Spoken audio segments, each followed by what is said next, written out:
And we continue now with our great American panel. All right, so we have the president, according to liberal Jonathan Alter in a new book, that the president of the United States used the pejorative teabagging.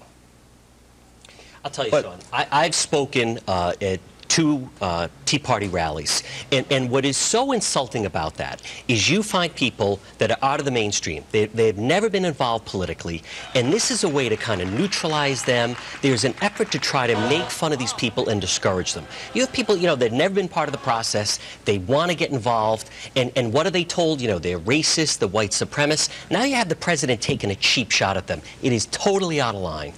I spoke at two of the Tea Parties, and I spoke because I really admired the people for standing up for things that I care about, my values.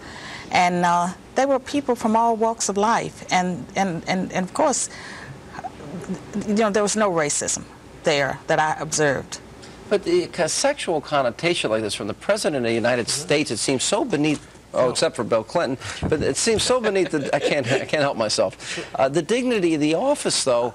But they've been called un-American compared to Nazis, Tim McVeigh. Sure. I look at this as a practical politician. They've got about a 45% favorable rating. 25% say they're supporters of the movement. 10% say they're active in the movement.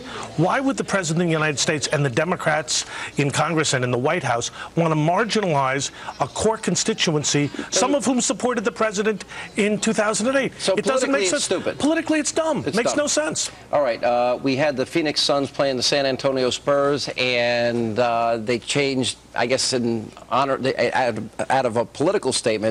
Los Suns, they took to the court. Anyway, Lakers coach Phil Jackson said this about it. He said, I don't think teams should get involved in political stuff. I think this one's still coming out to balance as to how it's going to be favorably looked upon by the public. If I heard it right, the American people are really for stronger immigration laws. If I'm not mistaken, where we stand as basketball teams, we should let the kind of play out and, the political end go where it's going.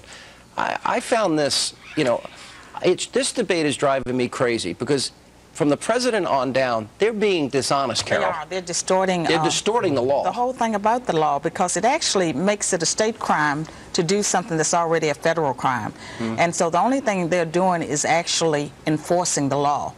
The law that the federal government... And you're an attorney.